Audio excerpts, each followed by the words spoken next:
Sangli station चौकात 24 जुलैपासून जंतर मंतर आंदोलन.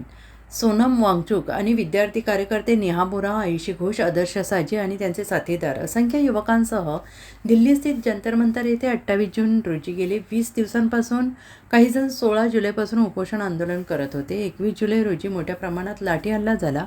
कोवळ्या पोरांना क्रूरपणे मारलं गेलं. मुलींना सुद्धा सोडलं नाही. नीट परीक्षेतील पेपरफुटीमुळे आणि पुन्हा परीक्षा द्यावी लागली असल्याने यातून आलेल्या नैराश्यातून 20 विद्यार्थ्यांनी आत्महत्या केली. या आत्महत्यांना सर्वस्वी व्यवस्था जबाबदार आहे आणि ही व्यवस्था सांभाळण्याचे काम राजकीय नेतृत्व करत असते. त्यामुळे अशा गंभीर घटनेची दखल घेऊन आणि राजकीय जबाबदारी घेऊन धर्मेंद्र प्रधान यांनी मनुष्यबळ विकास मंत्री म्हणून असणाऱ्या पदाचा राजीनामा द्यावा ही रास्त मागणी आंदोलनकर्त्यांची आहे. तथापि 18 जुलै रोजी दिल्ली पोलिसांनी पोलीस बळाचा वापर करत सोनम वांगचुक यांना उपोषण स्थळावरून उचलून नेलं आणि काही तासातच जंतर मंतरवरील आंदोलन मोडीत काढण्याचा प्रयत्न केला. संविधानाने लोकशाही मार्गाने आंदोलन करण्याची मुभा दिलेली असून तो नागरिकांचा मूलभूत अधिकारी आहे. या अधिकाऱ्यांची गळचेपी केंद्र सरकारने केलेली आहे. या गळचेपीच्या विरोधात आपण संविधानाचे रक्षक म्हणून सोनम वांगचुक आणि विद्यार्थी कार्यकर्ते नेहा, आयुषी, आदर्श यांचे साथीदार यांच्या रास्त मागणीला आणि आंदोलनाला पाठिंबा देत आहोत.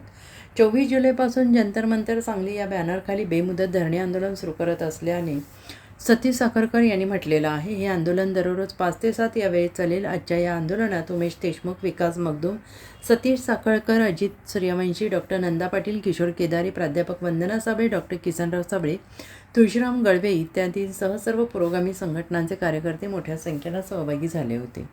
Bureau report, SVN Marathi, Sangli.